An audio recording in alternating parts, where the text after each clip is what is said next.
નમસ્કાર, જય શ્રી કૃષ્ણ. તો કેમ છો બાળકો? આજે ફરી એક નવા દિવસે ફરી એક નવો ટોપિક એટલે કે ધોરણ 10 નું ચેપ્ટર પહેલું વિજ્ઞાનનું પહેલું ચેપ્ટર એટલે કે ભાઈ રાસાયણિક પ્રક્રિયાઓ અને સમીકરણો. શું? તો કે રાસાયણિક પ્રક્રિયાઓ અને તેના સમીકરણો. રેડી? તો આજે આપણે આ નવા ટોપિકમાં અને નવા વિષય વિશે વાત કરીએ. તો બાળકો, આ વિષય કમ્પ્લીટ બધા વિડિયો મૂકવામાં આવશે અને એનિમેશન સાથે મૂકવામાં આવશે કે ભાઈ કેમિસ્ટ્રીમાં જેટલા પણ આપણે એક્સપેરિમેન્ટ આવે અથવા તો કોઈ પણ જેટલા એક્ટિવિટી આવશે બધાના એનિમેશન વિડિયો આપણી ચેનલ પર મૂકવામાં આવશે. તો એ જોવાનું હજુ ચૂકતા નહીં. એટલે જ એનિમેશન સાથે જો કેમિસ્ટ્રી ભણશો તો તરત જ ખ્યાલ આવશે કે ભાઈ કઈ વસ્તુ ઉમેરવાથી શું બને છે, શું નવું અવતરિત થાય છે. તો આપણે આ ટોપિક ભણતા પહેલા જોઈ લઈએ કે ભાઈ રાસાયણિક પ્રક્રિયાઓ અને તેના સમીકરણો. કે ભાઈ રાસાયણિક પ્રક્રિયાઓ વિશે તો આપણે પહેલા જાણતા હોઈએ કે ભાઈ રાસાયણિક પ્રક્રિયાઓ કોને કહેવાય. નવમા ધોરણમાં આપણે શીખી ગયા કે ભાઈ રાસાયણિક તત્વો વિશે આપણે શીખ્યા કે ભાઈ હાઇડ્રોજન છે, હિલિયમ છે, લિથિયમ છે, બોરોન છે, એ બધા રાસાયણિક તત્વો અને તેની સંજ્ઞા વિશે આપણે ધોરણ 9 માં શીખી ગયા. તેની ઇલેક્ટ્રોન રચના વિશે શીખી ગયા. રેડી? તો હવે આપણે શું શીખવાનું છે કે ભાઈ એ તત્વોને ભેગા કરીએ, એકબીજા સાથે ઉમેરીએ તો શું થાય, શું નવું બને, એની વિશે આપણે ચર્ચા કરવાની છે. રેડી? તો આપણે જોઈ લઈએ કે ભાઈ રાસાયણિક પ્રક્રિયાઓ. સૌથી પહેલો ટોપિક આપણે જોશું કે ભાઈ રાસાયણિક પ્રક્રિયાઓ. રેડી?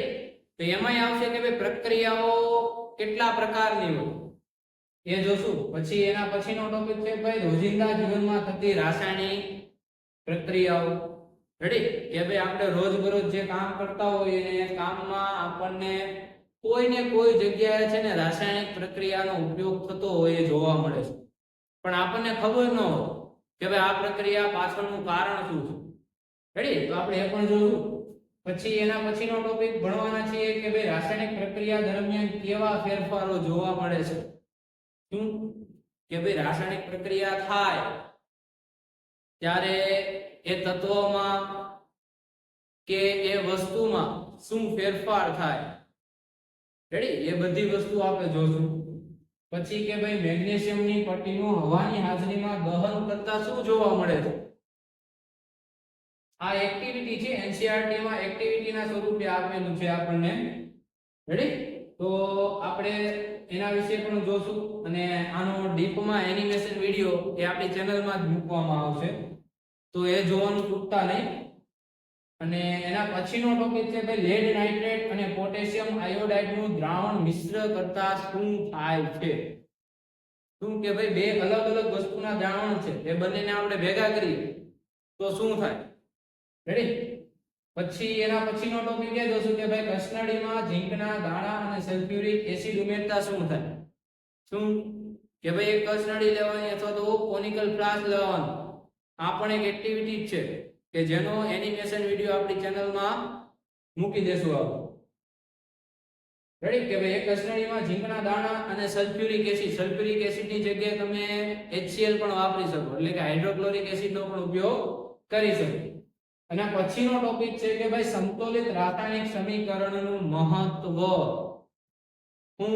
કે ભાઈ સમતોલિત રાસાયણિક સમીકરણનું મહત્વ. કે ભાઈ સમીકરણને સમતોલિત કરવું શું કામ.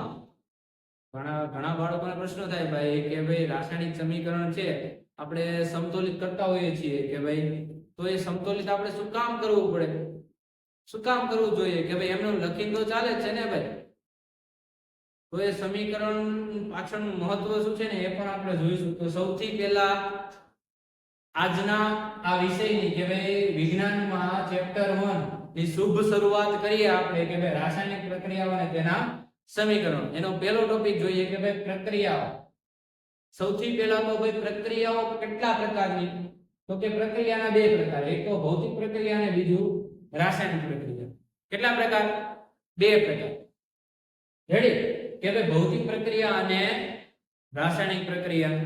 રેડી? તો બાળકો આપણને ખબર હશે કે 9મા ધોરણમાં આપણે શીખી જ ગયા કે ભાઈ ભૌતિક પ્રક્રિયા કોને કહેવાય, પણ નો ખબર હોય. કેમ કે ભાઈ 9મા પછી 10મામાં આવો તો 1 મહિનાનું લગભગ વેકેશન તો સ્કૂલમાં ને ટ્યુશનમાં પડતું હોય. તો એ વેકેશનનો થોડો લાવો મેળવીને આવ્યા હોય તો ભાઈ આપણને ભૂલાઈ જાય કે ભાઈ ભૌતિક પ્રક્રિયા કોને કહેવાય. તો આપણે ફરીથી જોઈ લઈએ કે ભાઈ એમાં તો કઈ પૈસા દેવાના થતા નથી. હે કે ભાઈ બીજી વાર ભણવામાં પૈસા દેવાના થાય નહીં ને? તો જોઈ લઈએ ચાલો કે ભાઈ ભૌતિક પ્રક્રિયા કહેવાય કોને? તો ભૌતિક પ્રક્રિયા એને કહેવાય કે ભાઈ જેમાં રાસાયણિક બંધારણમાં કોઈ ફેરફાર થાય નહીં. તેના રાસાયણિક બંધારણમાં કોઈ ફેરફાર થાય નહીં, પણ તેના ભૌતિક બંધારણ એટલે કે તેની ભૌતિક અવસ્થામાં ફેરફાર થાય. તો તેવી પ્રક્રિયાને કેવી પ્રક્રિયા કહેવાય? ભૌતિક પ્રક્રિયા. એટલે કે તેવી પ્રક્રિયાઓમાં ભૌતિક ફેરફાર થયો એવું કહેવાય. તો એનું એક્ઝામ્પલ તરીકે આપણે એક લઈ લઈએ કે સર ભૌતિક પ્રક્રિયાના ફેરફાર એટલે કે ભાઈ ભૌતિક પ્રક્રિયામાં ફેરફાર કેવા જોવા મળે? તો આપણે લખી લઈએ કે ભાઈ ભૌતિક એટલે ફિઝિકલ. ઇંગ્લિશમાં એને કહેવાય આપણે ફિઝિકલ. રેડી? ભૌતિક ફેરફાર. રેડી? આ એક બહુ મોટી વસ્તુ છે ભૌતિક ફેરફાર એટલે કે ભાઈ આપણે ઉદાહરણ તરીકે લઈ લઈએ કે ભાઈ એક બરફનો ટુકડો છે. શું છે? બરફનો ટુકડો. તો એ બરફના ટુકડાને આપણે શું કરવાનું છે કે ભાઈ ગરમ કરવાનું છે. તો સૌથી પહેલા આપણે જાણી લઈએ કે ભાઈ બરફનો ટુકડો કેવી અવસ્થામાં છે. બરફનો ટુકડો છે એ કેવી અવસ્થામાં છે? તો એની અવસ્થા કેવી છે? તો કે ઘન અવસ્થા છે. તો એની અવસ્થા કેવી છે? કે ભાઈ ઘન અવસ્થા છે. રેડી? તો બરફ ઘન અવસ્થામાં છે અને જો આપણે તેને ગરમ કરીએ તો શું થાય? તો સર બરફનું પાણીમાં રૂપાંતર થઈ જાય. શું થઈ જાય? પાણીમાં રૂપાંતર. તો જોઈ લઈએ કે ભાઈ બરફની અવસ્થા કેવી? ઘન. એને ગરમ કરતા કેમાં રૂપાંતર થયું? તો કે પ્રવાહીમાં. કેમાં? સર પ્રવાહીમાં. રેડી? તો પ્રવાહીમાં પણ હજી વધુ ગરમ કરવામાં આવે કે ભાઈ પાણીને તમે વધુ હજી થોડાક તાપમાને ઉકાળો તો શું થાય? તો એ પાણીની વરાળ બની જાય. શું બની જાય? વરાળ બની જાય. રેડી? એટલે વરાળ એટલે ભાઈ ગેસ. શું કહેવાય? ગેસ જ ને ભાઈ, કે વાયુ. પોતપોતાની અલગ અલગ ભાષા હોય કે ભાઈ ઘનને કહેવાય છે સોલિડ. શું કહેવાય? સોલિડ. પ્રવાહીને ભાઈ લિક્વિડ. રેડી? અને વાયુને કહેવાય ગેસ. ઓકે બરાબર? તો શું થયું કે ભાઈ બરફનો એક ટુકડો હતો એને આપણે થોડાક તાપમાનમાં ગરમ કર્યો તો એનું પ્રવાહીમાં રૂપાંતર થયું અને થોડુંક વધુ તાપમાન આપવાથી તે વાયુમાં રૂપાંતર થઈ ગયું. તો આ દ્રવ્યની અવસ્થા છે કે બરફ પેલા ઘન અવસ્થામાં હતો, પછી એની પ્રવાહી અવસ્થામાં રૂપાંતર થયું અને પછી એનું વાયુ અવસ્થામાં રૂપાંતર. તો આ પ્રક્રિયાને કેવી પ્રક્રિયા કહેવાય? ભૌતિક પ્રક્રિયા કહેવાય. કેવી પ્રક્રિયા કહેવાય? ભૌતિક પ્રક્રિયા કહેવાય. સમજાઈ ગયું? રેડી? તો આપણે ભૌતિક પ્રક્રિયામાં લખી લઈએ નીચે કે ભાઈ શું થાય? તો કે અવસ્થામાં ફેરફાર થાય. શું થાય? અવસ્થામાં ફેરફાર થાય. Okay done. તો હવે બીજો ટોપિક જોઈએ કે ભાઈ બીજી એનો ટોપિક કયો? તો કે ભૌતિક પ્રક્રિયા આપણે જોઈ લીધી. તો હવે આવે છે રાસાયણિક પ્રક્રિયા. કેવી પ્રક્રિયા? રાસાયણિક પ્રક્રિયા. રેડી? તો રાસાયણિક પ્રક્રિયામાં થાય શું? તો કે સર આમાં ભૌતિક અવસ્થામાં ફેરફાર થતો તો આમાં ભૌતિક અવસ્થામાં ફેરફાર થશે. પહેલો પ્રશ્ન એ આવે. શું આવે? કે ભાઈ ભૌતિક અવસ્થામાં ફેરફાર થશે. હા ભાઈ ભૌતિક અવસ્થામાં પણ ફેરફાર થશે અને એની સાથે સાથે રાસાયણિક પ્રક્રિયા નામ છે એટલે ભાઈ એના રાસાયણિક બંધારણમાં પણ ફેરફાર થશે. ધ્યાન રાખજે ભાઈ. શું ધ્યાન રાખજે? કે ભાઈ રાસાયણિક પ્રક્રિયામાં શું થાય? તો કે રાસાયણિક બંધારણમાં પણ ફેરફાર થાય, તેમાં બંધારણમાં, અને બીજું શેમાં ફેરફાર થાય? તો કે તેની ભૌતિક અવસ્થા, કેમાં? ભૌતિક અવસ્થામાં ફેરફાર. રેડી? આ બંનેમાં ફેરફાર જોવા મળે તો એવી પ્રક્રિયાઓને કેવી પ્રક્રિયા કહેવાય? રાસાયણિક પ્રક્રિયા કહેવાય. તો આપણે એમાં લખી દઈએ, સમજાઈ ગયું કમ્પ્લીટ કે ભાઈ રાસાયણિક પ્રક્રિયામાં શું થાય? તો કે તેની ભૌતિક અવસ્થા અને બીજું તો તેની રાસાયણિક પ્રક્રિયામાં રાસાયણિક બંધારણમાં પણ ફેરફાર થાય છે. શું થાય છે? રાસાયણિક બંધારણ, બંનેમાં શું થાય? ફેરફાર જોવા મળે છે. રેડી? સમજાઈ ગયું? બરાબર, કમ્પ્લીટ. તો હવે આપણે એક નવા ટોપિક તરફ જઈએ કે ભાઈ રોજિંદા જીવનમાં, કેમાં? રોજિંદા જીવનમાં આપણને રાસાયણિક પ્રક્રિયા ઉપયોગી ક્યાં ક્યાં છે? શું? તો કે રોજિંદા જીવનમાં આપણને રાસાયણિક પ્રક્રિયાનો ઉપયોગ ક્યાં જોવા મળે છે? તો આપણે ઘણીવાર જોતા હોઈએ છીએ કે ભાઈ ઉનાળામાં, અત્યારે ઉનાળો જ ચાલે છે, રેડી? તો ઉનાળામાં ઘણીવાર જોઈએ કે ભાઈ આપણા મમ્મી ક્યારેક દૂધ ફ્રીજમાં મૂકવાનું ભૂલી જાય તો એ દૂધ બગડી જતું હોય છે. શું થાય? તો દૂધ બગડી જતું હોય છે. તો એ પણ એક વસ્તુ શું છે કે ભાઈ દૂધ કેવું છે? પ્રવાહી વસ્તુ. પછી તમે દૂધ બગડી જાય એટલે એમાં જોવો કે ભાઈ ઝીણા ઝીણા તમને સોલિડ પાર્ટિકલ જોવા મળે. શું જોવા મળે? સોલિડ પાર્ટિકલ જોવા મળે, એટલે કે સોલિડ કણો જોવા મળે, ઘન કણો. રેડી? તો એ ઘન કણો શું છે? તો કે દૂધ બગડવાની નિશાની. એનું પાછળનું કારણ શું? તો કે દૂધના તાપમાનમાં ફેરફાર થયો. શેમાં ફેરફાર થયો? દૂધના તાપમાનમાં ફેરફાર થયો, એટલે તેની અવસ્થામાં ફેરફાર થયો. એટલે દૂધનું બગડવું પણ એક શું છે? રાસાયણિક પ્રક્રિયા છે. કેવી પ્રક્રિયા છે? રાસાયણિક પ્રક્રિયા. રેડી? પછી બીજું એક ઉદાહરણ કે દહીં બનવું. દૂધમાંથી દહીં બનવું પણ એક કેવી પ્રક્રિયા છે? રાસાયણિક પ્રક્રિયા. ભાઈ કેવી પ્રક્રિયા? રાસાયણિક પ્રક્રિયા છે. કે ભાઈ જ્યારે આપણે સાંજે જોઈએ કે ભાઈ ક્યારેક આપણી મમ્મી હોય એ દૂધની તપેલી હોય કે ભાઈ જેમાં તમારું દૂધનું કોઈ પાત્ર છે એમાં છાશના અથવા તો દહીંના થોડા ટીપા નાખતા હોય છે. કેમ? કે ભાઈ બીજા દિવસે દહીં જમાવવા માટે. બીજા દિવસે શું જમાવવા માટે? દહીં જમાવવા માટે. એ પણ એક કેવી છે? રાસાયણિક પ્રક્રિયા છે. પણ તેમાં એક હજી ત્રીજો તત્વ પણ ભાગ લે. એ પ્રક્રિયામાં ત્રીજો તત્વ એ ભાગ લે કે ભાઈ તેમાં બેક્ટેરિયા. શું? તો કે બેક્ટેરિયાનો પણ ઘણો ખાસો ફાળો છે દહીં બનવામાં. રેડી? એ વિશે આપણે પછી વાત કરશું. પછી એક જોઈ લીધું આપણે કે ભાઈ દૂધ બગડવું, બીજું તો કે દહીં બનવું, અને એક સૌથી મોસ્ટ ઇમ્પોર્ટન્ટ કે ભાઈ તમે ઘણે જોતા જ હોય કે ભાઈ હમણાં ચોમાસાની સિઝન આવે છે. તો ચોમાસાની સિઝનમાં આપણે કોઈ પણ લોખંડની વસ્તુ હોય કે ભાઈ લોખંડની તપેલી છે કે ભાઈ તવા છે અથવા તો કોઈ તમારી સાયકલ હોય, તે બધાને જો રંગ ન કરેલો હોય તો તેને કાટ લાગે. શું લાગે? કાટ લાગે. રેડી? એક કથ્થઈ કલરનું આવરણ માથે જામી જાય તો પણ એ પણ શું છે?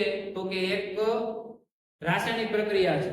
તેના રાસાયણિક બંધારણમાં પણ ફેરફાર જોવા મળે છે અને તેની અવસ્થામાં પણ ફેરફાર જોવા મળે છે. રેડી? કે ભાઈ ક્યારેક કાટ લાગે ને એટલે વસ્તુ ખવાઈ જાય. શું થાય? વસ્તુ ખવાઈ જાય અને વસ્તુનો ધીમે ધીમે નાશ થતો જાય. તો એના પછી હજી એક આપણે જોઈ લઈએ કે ભાઈ હજી એક ઉદાહરણ છે એવું કે શરીરમાં ખોરાકનું પાચન. રેડી? શરીરમાં ખોરાકનું પાચન કે ભાઈ જ્યારે આપણે મોં દ્વારા ખોરાક લઈએ, રેડી, ત્યારે જ્યારે આપણા શરીર મારફતે ખોરાક શરીરમાં જાય અન્નળી મારફતે, તો ત્યારે શું થાય કે ભાઈ જ્યારે ખોરાકના પાચન થાય ત્યારે અમુક ઉત્સેચકો અને અમુક એસિડનો ભાગ હોય છે ખોરાકનું પાચન કરવા માટે. તો એ બધું શું છે કે ભાઈ અને જ્યારે ખોરાકનું પાચન થઈ જાય આપણા શરીરમાં ત્યારે એક ઉષ્મા ઉત્પન્ન થાય. શું ઉત્પન્ન થાય? એનર્જી. જ્યારે આપણે ખોરાક ખાઈએ તો શું થાય કે ભાઈ એનર્જી ઉત્પન્ન થાય. તો કોઈ એક નવા પદાર્થનું ઉત્સર્જન એટલે કે કોઈ એક નવા પદાર્થની ઉત્પત્તિ પણ એક શું કહેવાય? રાસાયણિક પ્રક્રિયા કહેવાય. રેડી?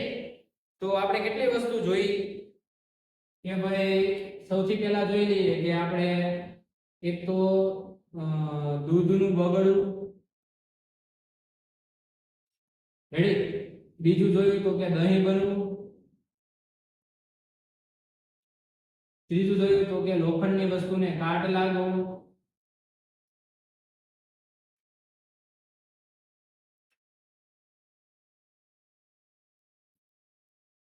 ચોથું જોયું તો કે ભાઈ ખોરાકનું પાચન, ખોરાકનું માનવ શરીરમાં પાચન.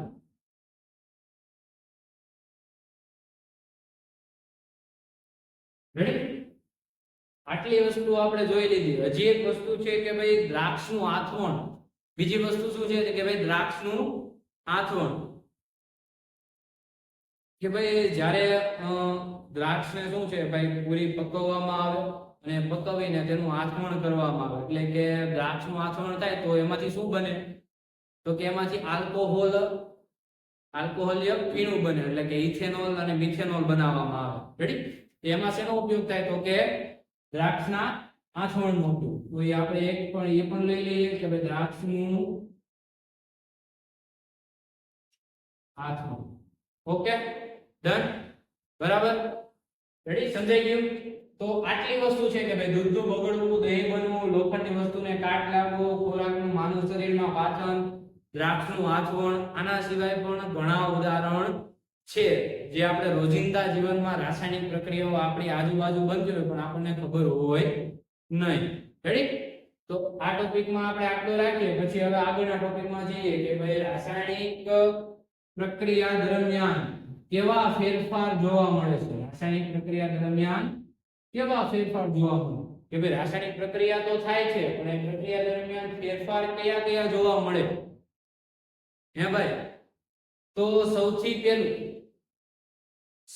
પહેલો ફેરફાર એટલે કે રંગ પરિવર્તન. સૌથી પહેલો ફેરફાર શું? તો કે રંગ પરિવર્તન. રેડી? બીજો ફેરફાર શું છે? તો કે અવસ્થામાં ફેરફાર. બીજો ફેરફાર શું છે? અવસ્થામાં ફેરફાર. ત્રીજો ફેરફાર છે કે ભાઈ કોઈ નવા વાયુની ઉત્પત્તિ થવી, કોઈ નવા વાયુનું ઉત્સર્જન થવું એટલે કે કોઈ નવા વાયુની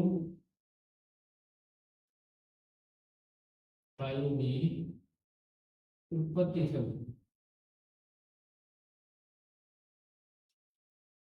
રેડી? અને ચોથો ફેરફાર છે કે ભાઈ તેના તાપમાનમાં ફેરફાર થવો. ચોથો શું ફેરફાર થાય? કે ભાઈ તેનું તાપમાન કા વધે કા ઘટે. તાપમાનમાં ફેરફાર.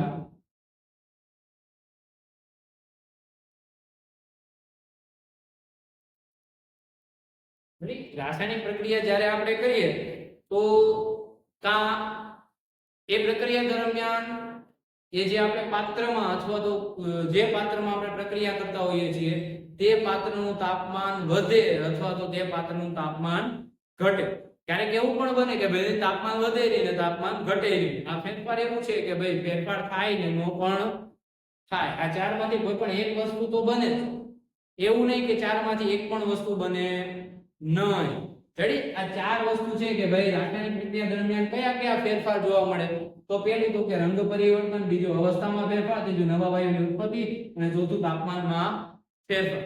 રેડી? આટલી વસ્તુ બરાબર યાદ કરી લેવાની. એક માર્કમાં જો સવાલ પૂછાવો હોય તો પૂછાય. રેડી? મોસ્ટ આન્સર્ડ સવાલ છે એટલે એક માર્કમાં જો આ સવાલ પૂછવું હોય એને તો એ પૂછી શકે કે ભાઈ રાસાયણિક પ્રક્રિયા દરમિયાન કયા કયા ફેરફાર જોવા મળે.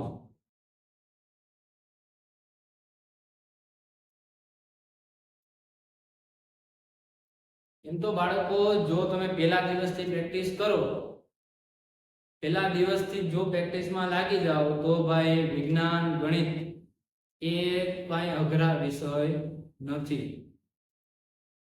શું કે ભાઈ એની માટે તમારે પહેલા દિવસથી પ્રેક્ટિસમાં લાગી જવું પડે. અને કેમિસ્ટ્રી વસ્તુ એવી છે કે ભાઈ આ રાસાયણિક જે ડિપાર્ટમેન્ટ છે આખો વિજ્ઞાન એક એવી વસ્તુ કે ભાઈ તમે લખીને જેટલું પાકું કરશો ભાઈ એટલું વધુ યાદ રહેશે. લખવાથી ફાયદો શું થાય? એક વસ્તુ કે ભાઈ લખવાથી ફાયદો શું થાય? બધા એમ જ કે ભાઈ તમે લખીને પાકું કરો, પણ સર લખવાથી ફાયદો શું થાય અમને કોઈ સમજાવે તો અમને ખબર પડે ને. તો લખવાથી ફાયદો એ થાય કે ભાઈ સૌથી પહેલા કે આપણો હાથ લખે એટલે આપણા શરીરમાં એક મૂવમેન્ટ રહે, કે આપણા શરીરમાં શું રહે? હલનચલન. રેડી? બીજી વસ્તુ એ કે આપણે આંખ દ્વારા એ ટોપિકને આપણે જોઈએ તો આપણી આંખ શું કરે? એ ટોપિકનું ગ્રહણ કરે. અને એમાં પણ જો બોલતા બોલતા લખતા જઈએ કે ભાઈ શું ટોપિક વિશે બોલતા બોલતા લખતા જઈએ તો આપણો એક મોં દ્વારા પણ શું થાય કે ભાઈ ઓક્સિજન અંદર જાય ને બહાર જાય, એ પણ એક એક્ટિવિટી થાય. અને બીજી વસ્તુ કે જ્યારે આપણે બોલતા હોઈએ છીએ તો કાન દ્વારા એનું શું થાય? શ્રવણ થાય. એટલે કે કાનને એ ટોપિક સંભળાય. એટલે એકવાર જો આંખે એ ટોપિક જોયો, હાથે ટોપિક લખ્યો અને મોં દ્વારા ટોપિક બોલાણો અને કાન દ્વારા ટોપિક સંભળાણો તો 4 વાર રિવિઝન થયું કહેવાય. કેટલી વાર? 4 વાર રિવિઝન થયું કહેવાય. એટલા માટે લખીને પાકું કરો તો તમને વધુ સફળતા મળે. રેડી? તો એના પછીનો આપણે ટોપિક જોઈ લઈએ કે ભાઈ મેગ્નેશિયમની પટ્ટીનું હવાની હાજરીમાં દહન કરતા શું જોવા મળે? કે ભાઈ મેગ્નેશિયમની પટ્ટીનું હવાની હાજરીમાં દહન કરતા શું જોવા મળે? ભાઈ આ એક્ટિવિટી એક છે એનસીઈઆરટી ની બુકમાં, એનસીઈઆરટી ના સિલેબસમાં જે બુક આપેલી છે એ બુકમાં એક્ટિવિટી એક તરીકે આ એક્ટિવિટી આપેલી છે કે ભાઈ મેગ્નેશિયમની પટ્ટીનું હવાની હાજરીમાં તમે દહન કરો તો શું થાય? તો સૌથી પહેલા આપણે એ સાવચેતી રાખવાની છે. આ પ્રક્રિયા કરતા હોઈએ ત્યારે એક સાવચેતી રાખવાની કે ભાઈ મેગ્નેશિયમની પટ્ટીનો જ્યારે પ્રયોગ કરવામાં આવે ને ત્યારે તે પટ્ટીને આપણે જે કાચ પેપર તમે જોયું હોય કે ભાઈ કોઈ જગ્યાએ લોખંડને કાટ લાગી ગયો હોય તો તેમાંથી કાટ કાઢવા માટે જે પેપર વાપરવામાં આવે છે કે ભાઈ જેની એક સાઈડ કેવી હોય? ખડબચડી હોય. રેડી? એ કાચ પેપરનો ઉપયોગ કરીને પેલા પટ્ટીને ઘસવામાં આવે. તેની પાછળનું કારણ કે ભાઈ તે પટ્ટીને કેમ ઘસવામાં આવે કાચ પેપર વડે? તો તેની પાછળનું કારણ એવું છે કે જ્યારે મેગ્નેશિયમની પટ્ટીને હવાની હાજરીમાં રાખવામાં આવે ને ત્યારે તેમાં એક ઓક્સિજનનું પડ જામી જાય. શેનું પડ જામી જાય? ઓક્સિજનનું પડ જામી જાય. તે ઓક્સિજનના પડને દૂર કરવા માટે આપણે કાચ પેપર દ્વારા એ પટ્ટીને ઘસવામાં આવે છે. ઓક્સિજનનું પડ એટલે કે હવામાનનો જે ભેજ હોય છે, મેગ્નેશિયમ શું છે ભાઈ? ધાતુ છે. રેડી? તો હવામાનનો જે ભેજ હોય એ તેના ઉપર પ્રક્રિયા કરે અને શું બનાવે? એક આવરણ બનાવે. એ આવરણને દૂર કરવા માટે આપણે કેનો ઉપયોગ કરીએ? તો કે કાચ પેપરનો ઉપયોગ કરીએ. સમજાયું? તો સૌથી પહેલી સાવચેતી શું રાખવાની કે ભાઈ મેગ્નેશિયમની પટ્ટીનો ઉપયોગ કરતા પહેલા આપણે શું કરવાનું? શું કરવાનું ભાઈ? કે ભાઈ કાચ પેપર વડે મેગ્નેશિયમની પટ્ટીને સાફ કરવાની. રેડી? ઘસવાની. પછી ભાઈ મીણબત્તી અથવા તો બર્નર દ્વારા મેગ્નેશિયમની પટ્ટીને સળગાવવાની. રેડી? મેગ્નેશિયમ અથવા તો બર્નર દ્વારા મેગ્નેશિયમની પટ્ટીને સળગાવવાની. હવે મેગ્નેશિયમની પટ્ટીને જ્યારે તમે સળગાવો ને ત્યારે એક વસ્તુ જોવા જેવી થાય કે ભાઈ મેગ્નેશિયમની પટ્ટીને જ્યારે તમે સળગાવો તો મેગ્નેશિયમની પટ્ટી જગારા મારતી સફેદ જ્યોતથી સળગશે. કેવી જ્યોતથી? જગારા મારતી સફેદ જ્યોતથી સળગે છે. તો એક વસ્તુ યાદ રાખી લેવાની બાળકો. શું યાદ રાખશો? કે ભાઈ મેગ્નેશિયમની પટ્ટી કેવી? સફેદ જગારા મારતી જ્યોતથી સળગે છે. કેવી જ્યોતથી? રેડી? 1 માર્કની ખાલી જગ્યા અથવા તો ખરા ખોટામાં આ પ્રશ્ન પૂછાઈ શકે છે. એટલે કે આ એક્ટિવિટી ભાઈ ઇમ્પોર્ટન્ટ તો છે. આ એક્ટિવિટી શું છે? ઇમ્પોર્ટન્ટ છે. રેડી? તો બીજી વસ્તુ કે ભાઈ આપણે પટ્ટી તો સળગાવી લીધી, પછી શું થાય? તો એક નીચે ડીશ રાખવાની આપણે કે ભાઈ ડીશમાં જ્યારે પટ્ટી સળગે છે તો બધો શું થાય? તો કે એસ બની જાય. પટ્ટી સળગીને નીચે શું થાય? એસ એટલે કે રાખ. રેડી? કેવી સફેદ રાખ મળે છે. તો એ સફેદ રાખ શું છે ભાઈ? સફેદ રાખ છે ભાઈ MgO. શું છે? MgO. MgO means magnesium oxide. શું થાય? Magnesium oxide. રેડી? તો આનો પૂરો મતલબ શું થાય? તો કે ભાઈ આપણે મેગ્નેશિયમની હવાની હાજરીમાં રેડી પ્રક્રિયા કરી તો શું બન્યું? તો કે MgO એટલે મેગ્નેશિયમ ઓક્સાઇડ. આનું નામ છે મેગ્નેશિયમ, આનું નામ છે ઓક્સિજન, આનું નામ છે મેગ્નેશિયમ ઓક્સાઇડ. શું નામ છે? Magnesium oxide. રેડી? હવે જે બાળકોને સ્કૂલમાં અથવા તો ટ્યુશન ક્લાસમાં ચેપ્ટર ચાલી ગયું અથવા તો પહેલા જે બાળકો ભણી ગયા હોય તે બાળકોને પ્રશ્ન થાય કે સર તમે સમીકરણ સમતોલિત કેમ નથી કીધું? તો તે બાળકો માટે આપણે સમીકરણ સમતોલિત કરી નાખીએ ભાઈ કે Mg કેટલા છે?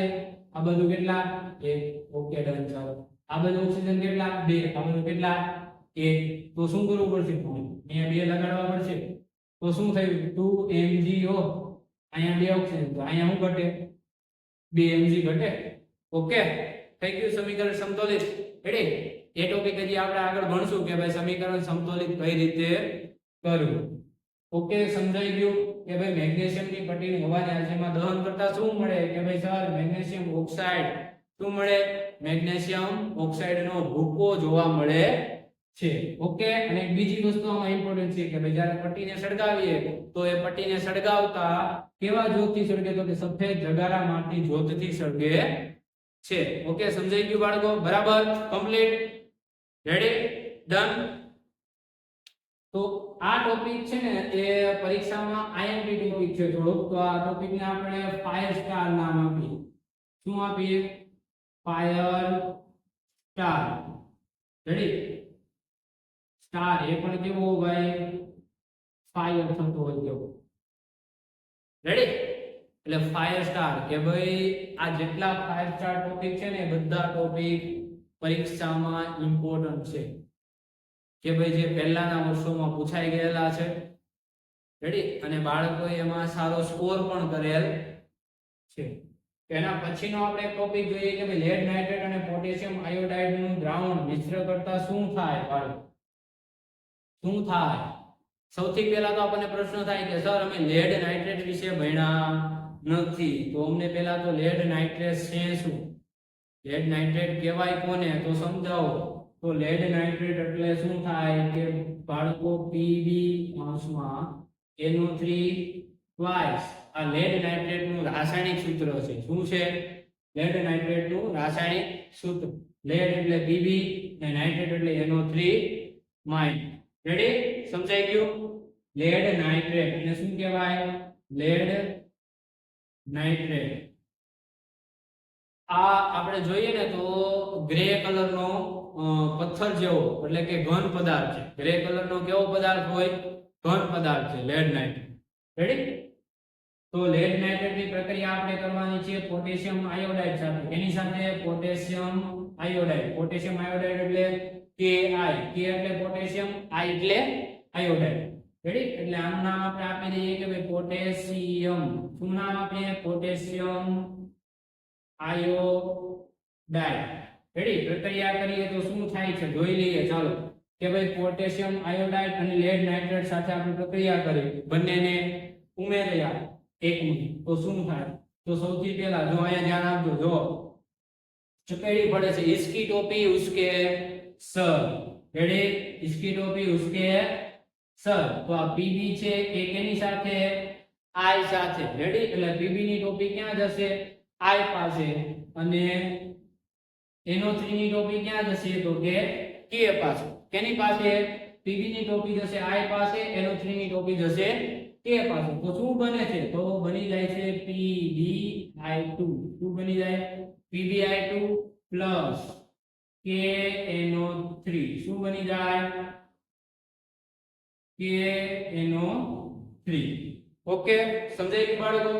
જો અહીંયા ધ્યાન આપજો. PbI2 એટલે શું થાય કે ભાઈ લેડ આયોડાઇડ. શું થાય? Lead iodide. આયોડાઇડ અને KNO3 એટલે પોટેશિયમ નાઇટ્રેટ શું બને પોટેશિયમ નાઇટ્રેટ ઓકે સમજાઈ ગયું બાળકો રેડી કે ભાઈ લેડ આયોડાઇડ અને પોટેશિયમ નાઇટ્રેટ તો હવે આપણે અહીંયા ધ્યાન આપીએ કે ભાઈ આ ટોપિકમાં થયું શું તો કે Pb કેવો છે તો કે પ્લસ તમે યાદ હશે ધોરણ 9 માં તમે ભણ્યા હશો કે ધન આયન અને ઋણ આયન રેડી તો Pb કેવો આયન છે ધન આયન NO3 કેવો છે ઋણ આયન તો લેડ નાઇટ્રેટ ના ધન આયન અને પોટેશિયમ આયોડાઇડ ના ઋણ આયન સાથે પ્રક્રિયા કરે એટલે કે પોટેશિયમ ધન આયન છે આયોડાઇડ કેવો ઋણ આયન એટલે Pb I2 સાથે જોડાણો અને પોટેશિયમ કેની સાથે જોડાણો નાઇટ્રેટ સાથે જોડાણો રેડી હવે આમાં એક વસ્તુ યાદ રાખજો બાળકો કે ભાઈ તમને પ્રશ્ન એવો પૂછવામાં આવ્યો કે ભાઈ લેડ નાઇટ્રેટ અને પોટેશિયમ આયોડાઇડ વચ્ચે જ્યારે પ્રક્રિયા કરવામાં આવે ત્યારે પ્રક્રિયા દરમિયાન કેવા રંગના અવક્ષેપ ઉત્પન્ન થાય કેવા રંગના અવક્ષેપ ઉત્પન્ન થાય છે તો એ અવક્ષેપ કેવા રંગના હશે બાળકો પીળા રંગના કેવા રંગના પીળા રંગના અવક્ષેપ ઉત્પન્ન થાય છે રેડી આ મોસ્ટ આઈએમપી છે ઘણીવાર બોર્ડમાં પૂછાઈ ગયેલો પ્રશ્ન છે કે ભાઈ કેવા રંગના અવક્ષેપ ઉત્પન્ન થાય છે તો આપણે ત્યાં લખી દઈએ પ્રશ્નમાં કે ભાઈ આ પ્રશ્ન પણ કેવો છે કે ભાઈ ફાયર કેવો ફાયર સ્ટાર શું નામ છે ફાયર સ્ટાર રેડી બે ટોપિક આપણે કેવા છે ફાયર સ્ટાર ટોપિક રેડી આના પછીના ટોપિક વિશે હવે આપણે વાત કરીએ આ બંને ટોપિક સમજાઈ ગયા બાળકો જો ન સમજાય તો કોમેન્ટમાં મને જણાવવા વિનંતી બાય શું કે ભાઈ ટોપિક ન સમજાય તો કમેન્ટમાં મને લખીને ફરજિયાત મોકલો એટલે મને ખબર પડે કે બાળકને કઈ જગ્યાએ વાંધો આવે રેડી કયા ટોપિકમાં પ્રશ્ન ઊભો થાય છે અને તમારા પ્રશ્નો મને કમેન્ટમાં લખીને મોકલો રેડી અથવા તો મને પર્સનલમાં ડીએમ કરો મારી ઇન્સ્ટાગ્રામ ચેનલમાં અથવા તો મારી ફેસબુક પેજમાં અથવા તો મારી ટેલિગ્રામ ચેનલમાં મને પર્સનલમાં ડીએમ પણ તમે કરી શકો છો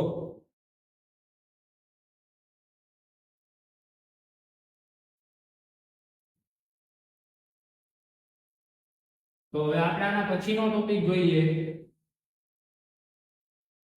કે ભાઈ એક ટોપિક શું છે કે ભાઈ કસનળીમાં ઝીંકના દાણા અને સલ્ફ્યુરિક એસિડ ઉમેરતા શું થાય હે ભાઈ કે કસનળીમાં ઝીંકના દાણા અને સલ્ફ્યુરિક એસિડ ઉમેરતા શું થાય આપણે આમાં કસનળીની જગ્યાએ છે ને કોનિકલ ફ્લાસ્કનો પણ ઉપયોગ કરી શકીએ કે ભાઈ કસનળીમાં અથવા તો કોનિકલ ફ્લાસ્કમાં આપણે પહેલા સૌપ્રથમ ઝીંકના દાણા ઉમેરવાના છે રેડી દાણાદાર ઝીંક ઉમેરવાનું પછી તેમાં તો કે સલ્ફ્યુરિક એસિડનો ઉમેરો કરવાનો અને પછી જોવાનું અવલોકન કરવાનું કે શું થાય તો એ અવલોકન દરમિયાન છે ને બાળકો તમને ખબર પડશે કે કોઈ વાયુ ઉત્પન્ન થાય છે શું ઉત્પન્ન થાય વાયુ ઉત્પન્ન થાય રેડી તે વાયુ કયો હશે તો હાઇડ્રોજન વાયુ હશે કયો વાયુ હાઇડ્રોજન વાયુ રેડી તો આપણે તેના સમીકરણ અહીંયા લખી દઈએ કે ભાઈ સૌથી પહેલા આપણે શું ઉમેર્યું તો કે ઝીંક ઉમેર્યું શું ઉમેર્યું ઝીંક પછી તો કે તેમાં H2SO4 નો ઉમેરો કર્યો કેનો ઉમેરો કર્યો H2SO4 એટલે કે સલ્ફ્યુરિક એસિડ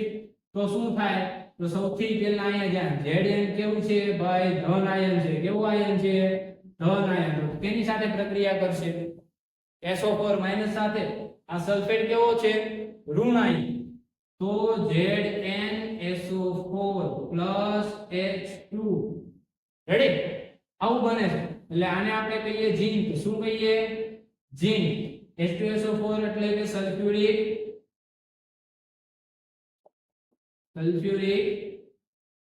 એસિડ બને છે શું તો કે ઝીંક સલ્ફેટ બને છે શું બને છે ઝીંક સલ્ફેટ અને આ શું તો કે મેઈન વસ્તુ આપણે જે હાઇડ્રોજન વાયુની ઉત્પત્તિ હાઇડ્રોજન વાયુ રેડી હાઇડ્રોજન વાયુની ઉત્પત્તિ એટલે કે હાઇડ્રોજન વાયુની બનાવટમાં પણ છે ને આ પદ્ધતિ વપરાય છે કે ભાઈ ઝીંકના દાણામાં આપણે એસિડનો ઉમેરો કરીએ આની જગ્યાએ જે સલ્ફ્યુરિક એસિડની જગ્યાએ આપણે હાઇડ્રોક્લોરિક એસિડ એટલે કે HCl નો પણ વપરાશ કરીએ ને કે ભાઈ HCl તો પણ ચાલે રેડી તો શું બની જાય તો કે Zn છે એની સાથે પ્રક્રિયા કરશે Cl સાથે એટલે Zn ક્લોરાઇડ બની ગયું અને પછી HCl વધ્યું તો શું બનશે હાઇડ્રોજન વાયુ રેડી બરોબર કમ્પ્લીટ તો એના પછીની હવે એક ટોપિક આપણો વધ્યો છે કે ભાઈ સમતોલિત રાસાયણિક સમીકરણનું મહત્વ શું સમતોલિત રાસાયણિક સમીકરણનું મહત્વ કે ભાઈ આપણે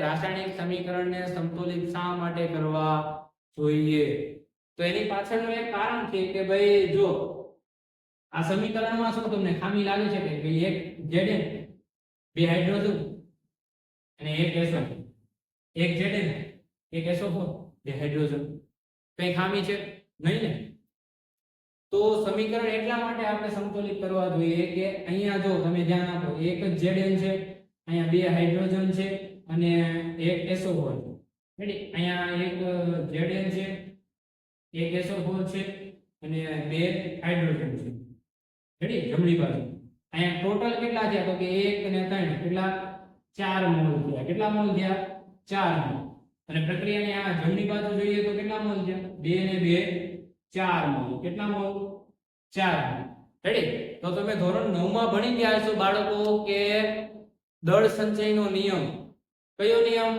દળ સંચયનો નિયમ કે ભાઈ કોઈ પણ દ્રવ્યનો સર્જન અથવા તો વિનાશ શક્ય નથી તો તેમજ રાસાયણિક પ્રક્રિયામાં આપણે જેટલું ઝીંક ઉમેરીએ છીએ જેટલું H2SO4 ઉમેરીએ છીએ રેડી એટલે કે જેટલા ઝીંકના મોલ છે જેટલા હાઇડ્રોજનના મોલ છે અને જેટલા SO4 ના મોલ છે રેડી એટલા જ મોલ આપણને સામે નિપજમાં મળવા જોઈએ રેડી એનું એક મહત્વ છે કે ભાઈ આપણને ખબર પડે કે ભાઈ મારી પ્રક્રિયામાં આટલી ઝીંકનો વપરાશ છે આટલા H2SO4 નો વપરાશ છે રેડી ખબર પડી કે એનો જથ્થો જાણવા માટે પણ એક સમતોલિત રાસાયણિક સમીકરણ ઉપયોગી છે રેડી ખબર પડી ગઈ તમને કે સૌથી પહેલું શું તો કે ભાઈ મોલ જાણવા માટે સૌથી પહેલા શું જાણવા માટે મોલ જાણવા એક એના તો કે પ્રક્રિયક